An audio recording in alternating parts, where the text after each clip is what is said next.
Hi hello வணக்கம் welcome back to Dina's multi பேகர். எல்லாத்துக்கும் இனிய பொங்கல் திருநாள் நல்வாழ்த்துக்கள்.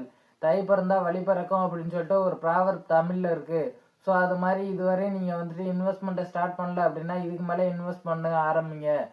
ஸோ ஆல்ரெடி நான் வந்துட்டு சேவிங்ஸ் பண்ணிக்கிட்டு இருக்கேன், திரும்ப வந்துட்டு எப்படி இன்வெஸ்ட் பண்ணுறது அப்படின்னு கேட்காதீங்க. சேவிங்ஸ்க்கும் இன்வெஸ்ட்மெண்ட்டுக்கும் வந்துட்டு டிஃப்ரென்ஸ் இருக்குது. சேவிங்ஸ் அப்படின்னா உங்களோட சேலரி அல்ல உங்களுக்கு வருமானம் வர்றதை வந்துட்டு ஒரு பார்ட் எடுத்து ஒரு உண்டியலில் சேர்த்து வைக்கிறது தான் வந்துட்டு சேவிங்ஸ். அது மாதிரி வந்துட்டு ஏதோ ஒரு பேங்க்கில் டெபாசிட் பண்ணி வைக்கிறது சேவிங்ஸ் தான். இதே இன்வெஸ்ட்மெண்ட் அப்படின்னா அந்த நீங்கள் சேர்த்து வச்ச அமௌண்ட்டை வந்துட்டு ஏதாவது ஒன்றில் இன்வெஸ்ட் பண்ணி அதுலேருந்து எப்படி ரிட்டர்ன் வர வைக்கிறது அப்படின்றது தான் இன்வெஸ்ட்மெண்ட்டு. ஸோ இதுவரை நீங்கள் சேவிங்ஸ் பண்ணிக்கிட்டு இருந்தீங்க அப்படின்னா உங்களுக்கு வந்துட்டு நல்லது தான். இதுக்கு மேலே வந்துட்டு நீங்கள் இன்வெஸ்ட்மெண்ட் எப்படி ஸ்டார்ட் பண்ணுறது அப்படின்றது இந்த வருஷத்துலேருந்து பிளான் பண்ணுங்கள். நம்ம இந்தியா பொறுத்த வரையும் ஃபஸ்ட்டு இன்வெஸ்ட்மெண்ட் எதுன்னு பார்த்தோன்னா கோல்டு தான். ஒரு ஃபேமிலி வந்துட்டு மினிமம் 50 பவுனாச்சும் வந்துட்டு சேர்த்துருக்கணும். ஏன்னா ஒரு எமர்ஜென்சி டைமில் கோல்டை வச்சு எங்கே வேணாலும் நம்ம வந்துட்டு பணம் வாங்கிக்கலாம். அதே மாதிரி வந்துட்டு கோல்டை விற்றுட்டா கூட எங்கேயுமே வந்துட்டு கோல்டு விற்றாலும் உடனே வாங்குறதுக்கு ஆள் இருக்கும். ஸோ அதனால கோல்டு மாதிரி எந்த ஒரு இன்வெஸ்ட்மெண்ட்டுமே கிடையாது. ஸோ அதனால் மினிமம் நீங்கள் 50 பவுன் வந்துட்டு சேர்த்ததுக்கப்புறம் தான் நீங்கள் அதான் அடுத்த இன்வெஸ்ட்மெண்ட் ஸ்டேஜுக்கே நம்ம வந்துட்டு போகணும். மினிமம் நீங்கள் 50 பவுன் நீங்கள் ஒரு 50 பவுன் சேர்த்துட்டீங்க அப்படின்னா நீங்கள் உங்களோட எமர்ஜென்சி டைமத்துக்கு வந்து ஒரு மினிமம் 20 லட்ச ரூபா வந்துட்டு கேரண்டியாக கோல்டுலேருந்து வரும். ஸோ அதனால் வந்துட்டு கோல்டை வந்து கன்சிடர் பண்ணுங்கள். கோல்டை வந்துட்டு நீங்கள் ஆல்ரெடி கன்சிடர் பண்ணலை இதுவரையும் அப்படின்னா வந்துட்டு கண்டிப்பாக வந்து இதுக்கு மேலேயும் வந்துட்டு சேர்க்கலாம். இப்போ வந்து கோல்டு 13,290 இருக்குது. இதுவே வந்துட்டு கரெக்டாகும் அப்படின்னு சொல்லி வெயிட் பண்ணாதீங்க. இதுக்கு மேலே கோல்டு வந்து அதிகமாக ரைஸ் ஆகிறதுக்கு தான் சான்சஸ் இருக்குது. ஸோ அதனால கொஞ்சம் கொஞ்சமாக வந்துட்டு கோல்டு உங்களால் முடிஞ்சுன்னா பல்காக கூட வாங்குங்க. அப்படி இல்லாட்டி கொஞ்சம் கொஞ்சமாக செய்யுங்க. உங்களால் ஃபிசிக்கலாக கோல்டை வந்து கன்சிடர் பண்ண முடியல அப்படின்னா நீங்கள் வந்து தாராளமாக கோல்டு பீஸை வந்து கன்சிடர் பண்ணலாம். கோல்டு பீஸ் வந்து இன்றைக்கி 116 ரூபாயில் ட்ரேட் ஆகிட்டு இருக்கு. ஸோ கோல்டு பீஸை கொஞ்சம் கொஞ்சமாக அக்குமுலேட் பண்ணி ஒரு குவான்டிட்டி நல்ல குவான்டிட்டி சேர்ந்ததுக்கப்புறம் நீங்கள் வந்துட்டு அதை கொடுத்துட்டு ஃபிசிக்கலாக வந்துட்டு கோல்டை கன்சிடர் பண்ணிக்கலாம். இதே வந்து நான் இல்லை கோல்டை வந்துட்டு 50 பவுன் எங்களால் வந்து வீட்டில் வச்சுருக்க முடியாது அப்படின்னு நீங்கள் நினச்சி கோல்டு பீஸ்லேயே வந்துட்டு இன்வெஸ்ட் பண்ணாதீங்க. கோல்டு பீஸ் என்ன ஆகும் அப்படின்னா ஒரு எமர்ஜென்சி டைமில் ஒரு மினிமம் 3 to 4 days ஆகும் நம்ம கையில் வந்துட்டு பணமாக செய்கிறதுக்கு, அதை சேல்ஸ் பண்ணி பணமாக வந்து செய்கிறதுக்கு. ஸோ அதனால் இப்போ கோல்டு கையில் வச்சுருந்தோன்னா உடனே போய் நம்ம வந்துட்டு அடகு கடையிலையோ இல்லை வந்துட்டு மறுபடியில் விற்றோம்னா கூட நமக்கு உடனே வந்துட்டு 20 லட்ச ரூபா வந்துடும். ஸோ அதனால கோல்டு பீஸை விட கோல்டு வந்து ஃபிசிக்கலாக வந்து நம்ம கையில் வச்சுருக்கிறது ரொம்ப இம்பார்ட்டண்ட். ஸோ அதனால் கோல்டை வந்துட்டு கன்சிடர் பண்ணிடுங்க. கோல்டு உங்கள்கிட்ட இல்லை அப்படின்னா தாராளமாக வந்துட்டு இந்த ப்ரைஸ்லேயும் நம்ம வந்து கன்சிடர் பண்ணலாம். இதுக்கு மேலேயும் இங்கேருந்து 5 வருஷத்தில் அது வந்துட்டு 20,000 ரீச் பண்ணுறதுக்கு வாய்ப்பு இருக்குது. ஸோ அதனால் கோல்டை வந்துட்டு தாராளமாக கன்சிடர் பண்ணுங்கள். அதே மாதிரி டிஜிட்டல் கோல்டில் வந்து இன்வெஸ்ட் பண்ணாதீங்க. டிஜிட்டல் கோல்டை இன்வெஸ்ட் பண்ணால் அதுக்கு வந்துட்டு நாங்கள் பொறுப்பு கிடையாது அப்படின்னு சொல்லி செபி சொல்லியிருக்காங்க. பட் ஆனால் உங்களுக்கு நல்லா தெரிஞ்சவங்க அண்ட் ஒரு நம்பிக்கையானவங்களாக இருந்தால் நீங்கள் வந்துட்டு டிஜிட்டல் கோல்டு பக்கம் இன்வெஸ்ட் பண்ணுங்கள். இல்லாட்டி அதில் வந்துட்டு இன்வெஸ்ட் பண்ணாதீங்க. நீங்கள் வந்துட்டு கோல்டு பீஸே இன்வெஸ்ட் பண்ணிடலாம். கோல்டு இல்லாமல் வேறு இதில் இன்வெஸ்ட் பண்ணலாம் அப்படின்னா ஸ்டாக்ஸில் இன்வெஸ்ட் பண்ணலாம், ரியல் எஸ்டேட்டில் இன்வெஸ்ட் பண்ணலாம், ஃபிக்ஸ்டு டெபாசிட்டில் போடலாம், இல்லாட்டி மியூச்சுவல் ஃபண்டில் போடலாம்.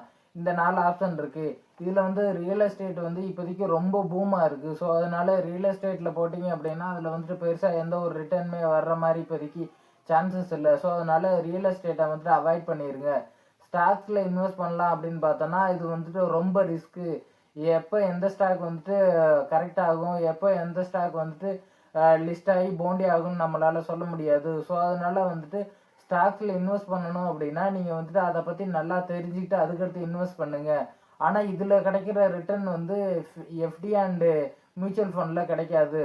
நீங்கள் 10 ஸ்டாக்கில் இன்வெஸ்ட் பண்ணீங்க அப்படின்னா அதில் வந்து 5 ஸ்டாக் எதுவுமே இல்லாமல் ஊற்றி மூழ்கியே போனாலும் மித்த 5 ஸ்டாக்கில் வர்ற ரிட்டர்ன் வந்துட்டு அதிக அளவு இருக்கும். ஸோ அதில் மடங்காகவும் இருக்கும். அதனால வந்துட்டு ஸ்டாக்ஸை வந்துட்டு பெஸ்ட்டு இன்வெஸ்ட்மெண்ட்டாக நம்ம பார்க்கலாம். பட் ஆனால் உங்களுக்கு ரொம்ப இது வந்து என்னால் பண்ண முடியாது, இதில் வந்து ரிஸ்கி அப்படின்னு சொல்லி பயப்படுற மாதிரி இருந்துச்சுன்னா நீங்கள் வந்துட்டு தாராளமாக எஃப்டிஆர் மியூச்சுவல் ஃபண்டில் போகலாம். எஃப்டிஆர் மியூச்சுவல் ஃபண்டில் நீங்கள் போனீங்க அப்படின்னா உங்களுக்கு வந்துட்டு இன்ஃப்ளேஷனை கூட வந்துட்டு பீட் பண்ணாது. இன்ஃப்ளேஷன் அப்படின்னா ஒரு பணவீக்கம். இந்த வருஷம் வந்து ஒரு பொருளோட விலை வந்து 10,000 ரூபாயில் இருக்குன்னா அந்த பொருள் வந்து இன்னும் 5 வருஷத்துல இருந்து 5 மடங்கு இல்லாட்டி 10 மடங்கு வந்துட்டு ரைஸ் ஆக வாய்ப்பு இருக்குது அதோட ப்ரைஸு. நீங்கள் 10,000 ரூபாய்க்கு வாங்குற வேண்டிய பொருள் வந்து இப்போ 5 வருஷம் கழிச்சு 25,000 ரூபாயிலிருந்து 50,000 ரூபாய் வரையும் வர வாய்ப்பு இருக்குது. பட் ஆனால் நீங்கள் எஃப்டி அண்டு மியூச்சுவல் ஃபண்டில் இன்வெஸ்ட் பண்ணீங்க அப்படின்னா உங்களோட அமௌண்ட் வந்து 10,000 ரூபாய் இன்வெஸ்ட் பண்ணியிருந்தீங்கன்னா அது மினிமம் 15,000 ரூபா தான் வரும். ஸோ அதனால இன்ஃப்ளேஷனை கூட வந்து அதில் பீட் பண்ண முடியாது. ஸோ இதுக்காக தான் வந்து நம்ம ஸ்டாக்ஸை வந்துட்டு பெஸ்ட்டு இன்வெஸ்ட்மெண்ட்டாக சொல்கிறோம். இப்படி உங்களால் வந்துட்டு இன்வெஸ்ட் பண்ணுறது எனக்கு இதே போதும் அப்படின்னு நினச்சிங்கன்னா உங்களோட பெஸ்ட் ஐடியா வந்துட்டு நீங்கள் பேசாமல் போஸ்ட் ஆஃபீஸில் ஆர்டியில் வந்துட்டு இன்வெஸ்ட் பண்ண ஆரம்பிக்கலாம். எஃப்டி அண்ட் மியூச்சுவல் ஃபண்டில் என்ன ப்ளஸ்ன்னு பார்த்தோன்னா நம்மளை இன்வெஸ்ட் பண்ண அமௌண்ட் அப்படியே கிடைக்கும். அது இல்லாமல் அதுக்கு கொஞ்சம் வந்துட்டு வட்டி கிடைக்கும். அவ்வளோதான் வந்துட்டு எஃப்டி அண்டு மியூச்சுவல் ஃபண்டில் கிடைக்கும்.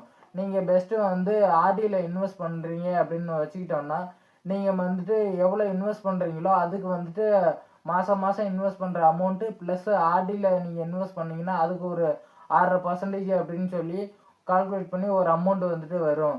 நீங்கள் மினிமமாக ஒரு 5,000 ரூபா மாதம் மாதம் இன்வெஸ்ட் பண்ணுறீங்க அப்படின்னா 5 வருஷம் இன்வெஸ்ட் பண்ணிங்கன்னா நீங்கள் இன்வெஸ்ட் பண்ணுற அமௌண்ட் வந்துட்டு 3 லட்ச ரூபாயாக இருக்கும்.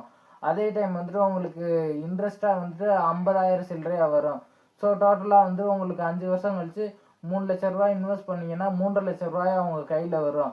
அந்த 3.5 லட்ச ரூபாய் அமௌண்ட்டை எடுத்து நீங்கள் வந்து 5 வருஷத்துக்கு மந்த்லி இன்கம் ஸ்கீமில் இன்வெஸ்ட் பண்ணீங்க அப்படின்னா உங்களுக்கு வந்து 7.14% ரிட்டர்ன் இன்ட்ரெஸ்ட்டாக அவங்க தருவாங்க. ஸோ அதனால வந்து நமக்கு வந்துட்டு 1,30,000 வந்துட்டு இன்ட்ரெஸ்ட்டில் மட்டும் வரும்.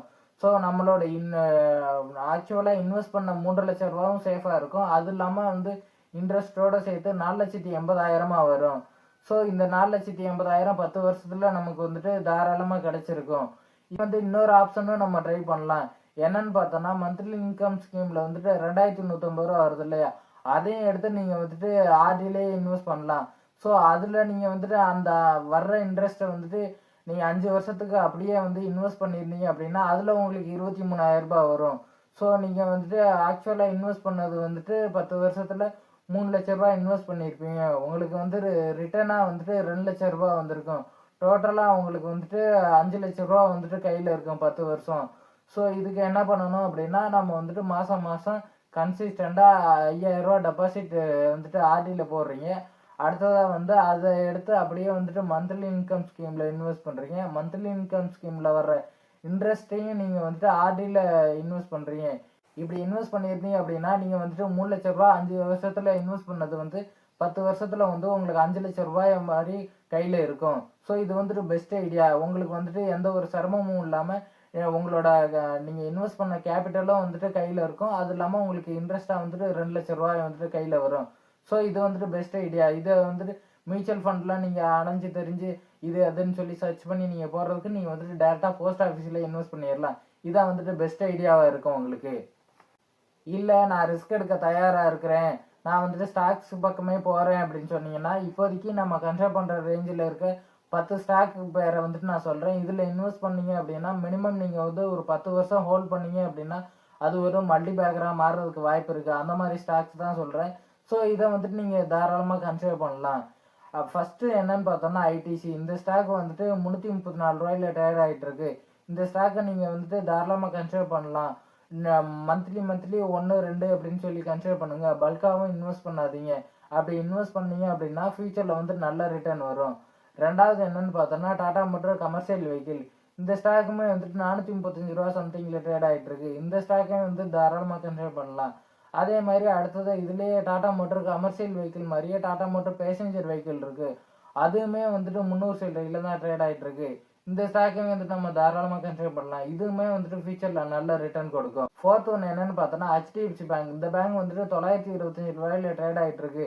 இதுதான் இந்தியாவிலேயே மோஸ்ட் வேல்யூபிள் பேங்காக இப்போவுமே இருக்குது. ஸோ அதனால இந்த ஸ்டாக்கை வந்து தாராளமாக கன்சிடர் பண்ணலாம்.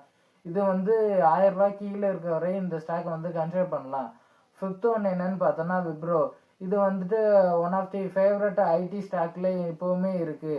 ஸோ இது வந்துட்டு 260 ரூபாயில் ட்ரேட் ஆகிட்டு இருக்கு. இந்த ஸ்டாக்கும் வந்துட்டு தாராளமாக கன்சிடர் பண்ணலாம். மித்த ஐடி ஸ்டாக்கை விட கம்பேர் பண்ணிங்கன்னா இதோட ப்ரைஸும் வந்துட்டு ரொம்ப கம்மியாக இருக்கும். மற்ற ஐடி ஸ்டாக்ஸை வந்து கன்சிடர் பண்ண முடியலை அப்படின்னா நம்ம வந்துட்டு தாராளமாக இந்த ஸ்டாக்கை வந்து கன்சிடர் பண்ணலாம். சிக்ஸ்த் ஒன்று என்னன்னு பார்த்தோன்னா கர்நாடகா பேங்க். இந்த பேங்க் வந்துட்டு 185 ரூபாயில் ட்ரேட் ஆகிட்டு இருக்கு. இதுவுமே வந்துட்டு ஃபியூச்சரில் நல்ல மல்டி பேக்கராக மாறுறதுக்கு வாய்ப்பு இருக்குது. இதோட புக் வேல்யூ பார்த்தோன்னா 320 இருக்குது. எப்போவுமே வந்துட்டு ஒரு பேங்க் வந்து அதோட புக் வேல்யூ வந்துட்டு ரீச் பண்ணும். ஸோ அதனால மினிமம் இந்த பேங்க் வந்து புக் வேல்யூ ரீச் பண்ணிச்சு அப்படின்னாலே நமக்கு வந்துட்டு நல்ல ரிட்டர்ன் வரும். ஸோ அதனால இதை வந்து இப்போ தாராளமாக கன்சிடர் பண்ணலாம். அடுத்ததாக நாட்கோ ஃபார்மா, இது வந்து 899 சம்திங்ல ட்ரேட் ஆகிட்டு இருக்கு. இந்த ஸ்டாக்கையுமே வந்துட்டு நம்ம தாராளமாக கன்சிடர் பண்ணலாம். இது இவங்க வந்து என்ன பண்ணுவாங்க அப்படின்னா, இந்த நம்ம ஊரில் இருக்க ஃபார்மாசிட்டிக்கல் ஸ்டாக்ஸ் எல்லாமே வந்துட்டு ஆல்ரெடி இருக்க பேட்டர்னை வந்துட்டு காப்பி பண்ணி அதுக்கு வந்துட்டு ஃபார்முலாவை கண்டுபிடிச்சு அதை மேனுஃபேக்சர் பண்ணி மார்க்கெட்டில் சேல்ஸ் பண்ணுவாங்க. ஸோ அதுபடி வந்துட்டு இவங்களுக்கு நல்ல ரிட்டர்ன் வரும். இதை தான் வந்துட்டு சிப்லா அண்டு டாக்டர் ரெட்டி எல்லாமே ஃபாலோ பண்ணுறாங்க. நாட்கோ ஃபார்மா, டாக்டர் ரெட்டி, சிப்லா இந்த 3 ஸ்டாக்கையுமே வந்து ஃபார்மாஸ்டிக்கெல்லாம் நம்ம கன்சிடர் பண்ணலாம். ஏன்னா 3மே கன்சிடர் பண்ணுற ரேஞ்சில் தான் இருக்குது. இந்த 3யுமே நீங்கள் மினிமம் 5 வருஷம் ஹோல்ட் பண்ணீங்க அப்படின்னா இது வந்துட்டு வந்து கோல்டு பீஸை கன்சிடர் பண்ணலாம். கோல்டு பீஸ் வந்து 116 இருக்குது. ஸோ இதில் வந்துட்டு கோல்டை நம்ம ஏற ஏற கோல்டு பீஸும் வந்துட்டு அதிகமாக ரைஸ் ஆகும். ஸோ அதனால் இதுலேயுமே வந்துட்டு நல்ல ரிட்டர்ன் தான் வரும். அடுத்ததாக லாஸ்ட்டு 11 என்னன்னு பார்த்தோன்னா, டிசிஎஸ் வந்து 3000க்கு கீழே போச்சு அப்படின்னா தாராளமாக கன்சிடர் பண்ணலாம். இப்போ தான் கொஞ்ச நாளைக்கு முன்னாடி 2900 இருந்துச்சு. திரும்ப இப்போ ஏறி 3300 சம்திங் போயிட்டு திரும்ப 3100 வந்துட்டு ட்ரேட் ஆகிட்டு இருக்கு. ஸோ தாராளமாக இது வந்துட்டு இன்னும் கரெக்டாக இருக்க வாய்ப்பு இருக்குது. ஏன்னா இந்த டைம் வந்துட்டு ப்ராஃபிட் எல்லாமே டிக்ளைன் ஆகிருக்கு. அதனால டிசிஎஸ் வந்து கரெக்டாக வாய்ப்பு இருக்குது. டிசிஎஸ் வந்துட்டு 3000க்கு கீழே போச்சு அப்படின்னா தாராளமாக கன்சிடர் பண்ணுங்கள். இதில் வந்து நல்ல ரிட்டர்ன் வரும். இந்த நம்ம சொல்லியிருக்க இப்போ 11 ஸ்டாக்ஸுமே வந்து நீங்கள் பல்காக இன்வெஸ்ட் பண்ணாதீங்க. மந்த்லி உங்களுக்கால எவ்வளோ இன்வெஸ்ட் பண்ண முடியுமோ அதை வந்து இந்த 11 ஸ்டாக்ஸ்லேயும் பிரித்து நீங்கள் இன்வெஸ்ட் பண்ணுங்கள். அப்படி இன்வெஸ்ட் பண்ணிங்கன்னா தான் வந்துட்டு இதில் 5 ஸ்டாக் வந்துட்டு ஃபெயிலியர் ஆனாலும் மித்த 5 ஸ்டாக்கில் வர்ற ப்ராஃபிட் வந்துட்டு இதெல்லாம் ஓவர் கம் பண்ணி பல மடங்கு வந்துட்டு ப்ராஃபிட் வரும். ஸோ அதனால பல்காக இன்வெஸ்ட் பண்ணாதீங்க. கொஞ்சம் கொஞ்சமாக பார்த்து இன்வெஸ்ட் பண்ணுங்கள். இந்த வீடியோவில் அவ்வளோதான் இன்ஃபர்மேஷன். இந்த வீடியோ உங்களுக்கு பிடிச்சிருந்துச்சுன்னா லைக் பண்ணுங்கள், உங்கள் ஃப்ரெண்ட்ஸ் அண்ட் ஃபேமிலிக்கு ஷேர் பண்ணுங்கள், எங்கள் சேனலை சப்ஸ்கிரைப் பண்ணுங்கள்.